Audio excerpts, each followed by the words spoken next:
Hello friends, home cook মঞ্জুতে আপনাদের সবাইকে অনেক অনেক স্বাগত। আজ আমার রেসিপিতে থাকছে চিংড়ি মাছ দিয়ে পুঁই শাকের ঘন্ট। ভীষণই সুস্বাদু হয় এই রেসিপিটি। পুঁই শাকের সাথে চিংড়ি মাছ কিন্তু ভীষণ ভালো যায়। পুঁই শাকের পুরো স্বাদটাই চেঞ্জ করে দেয়, এত সুন্দর লাগে খেতে। তো রেসিপিটি বানানোর জন্য প্রথমেই আমি কড়াইতে কিছুটা সরষের তেল গরম করতে দিয়েছি।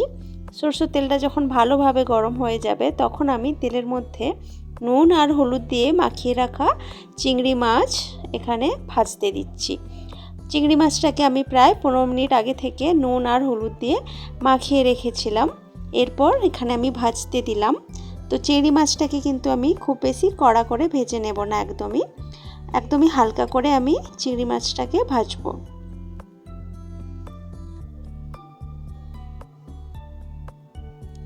খুব বেশি কড়া করে ভাজলে চিংড়ি মাছটা কিন্তু শক্ত হয়ে যাবে। তো হালকা করে ভেজে আমি মাছটাকে দেখুন তুলে রাখছি।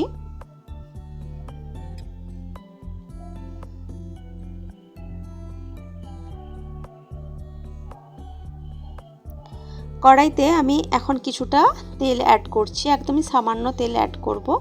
এই তেলের মধ্যে আমি দেব ফোড়ন হিসেবে দিলাম শুকনো লঙ্কা, তেজপাতা আর কিছুটা পাঁচ ফোড়ন। আর এই রান্নাটাতে কিন্তু আমি সেইভাবে কোনো রকম মশলা ব্যবহার করব না। তো পাঁচ ফোড়নটা সেই জন্য ফোড়নে দিয়েছি, এতে করে পাঁচ ফোড়নের গন্ধটা ভীষণই ভালো যাবে চচ্চড়িটার সাথে। যেহেতু চিংড়ি মাছ দিয়ে বানাচ্ছি, চিংড়ি মাছের টেস্টটা এতটাই সুন্দর আসবে এই পুঁই শাকের মধ্যে, সেই জন্য তার জন্য আর কোনো রকম আলাদা করে মশলা দেওয়ার কিন্তু প্রয়োজন হবে না। তো ফোড়নটা ভালোভাবে ফুটে ওঠার পর এখানে ছোট করে টুকরো করে কেটে রাখা আলু আমি ভাজতে দিয়েছি। আলুটা কিছুক্ষণ ভেজে নেওয়ার পর এখানে আমি দিয়ে দিয়েছি চিচিঙ্গা। আপনাদের কাছে যদি ঝিঙে থাকে, ঝিঙে বা পটল, এগুলো কিন্তু আপনারা নিজেদের পছন্দ মতো সবজি ব্যবহার করতে পারেন। তো আমার কাছে চিচিঙ্গা ছিল, আমি চিচিঙ্গা দিয়ে দিয়েছি। চিচিঙ্গাটাকেও কিছুক্ষণ ভেজে নিলাম। এখন আমি এর মধ্যে দিয়ে দিলাম টুকরো করে কেটে রাখা বেগুন, তার সাথে দিলাম কিছুটা গাঁটি কচু, আর এর মধ্যে আমি দিয়ে দিচ্ছি পুঁই শাকের যে ডাঁটাগুলো থাকে সেই ডাঁটাগুলো। শাকটাকে আমি আলাদা করে কেটে রেখেছি, ওটা আমি পরে রান্নাতে দেব। তো এখন সমস্ত সবজিগুলোকে খুব ভালোভাবে ভেজে নিচ্ছি।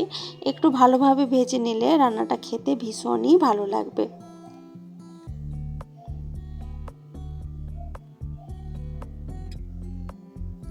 তো খুব ভালোভাবে ভেজে নিলাম। এখন আমি এর মধ্যে দিয়ে দিচ্ছি স্বাদ মতো নুন, হলুদের গুঁড়ো, আর আমি দিচ্ছি অল্প লঙ্কার গুঁড়ো, আর তারপর দেব কয়েকটা চেরা কাঁচা লঙ্কা। এই কাঁচা লঙ্কার গন্ধটা খুবই ভালো লাগবে এই চচ্চড়িটার সাথে। যেহেতু আমি কোনো রকম মশলা ব্যবহার করছি না, তো কাঁচা লঙ্কাটা দিলে স্বাদ এবং গন্ধ কিন্তু দুটোই ভালো আসবে।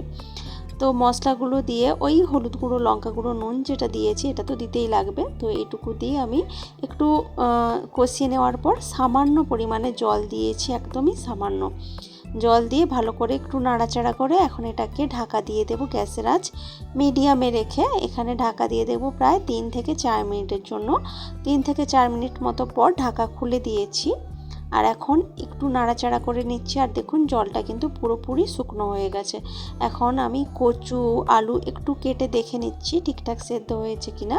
তো একদম পারফেক্টভাবে সেদ্ধ হয়ে গেছে। এখন আমি এর মধ্যে দিয়ে দিচ্ছি আগে থেকে ভেজে রাখা চিংড়ি মাছগুলো, আর তার সাথে দিচ্ছি এখন পুঁই শাক। পুঁই শাক রান্না হতে কিন্তু খুবই কম টাইম লাগে, খুব সহজেই খুব কম টাইমে পুঁই শাক কিন্তু মজে যায়, রান্না হয়ে যায়। আর পুঁই শাকের মধ্যে থেকে কিন্তু অনেক জল বের হয়, তো সেই জন্য রান্নাতে আমি আর কোনো রকম জল ব্যবহার করব না।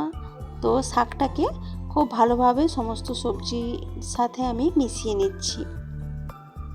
তো খুব ভালোভাবে মিশিয়ে নেওয়ার পর এখন ঢাকা দিয়ে দেব প্রায় 4 থেকে 5 মিনিটের জন্য, গ্যাসের আঁচটা একদম লোতে করে।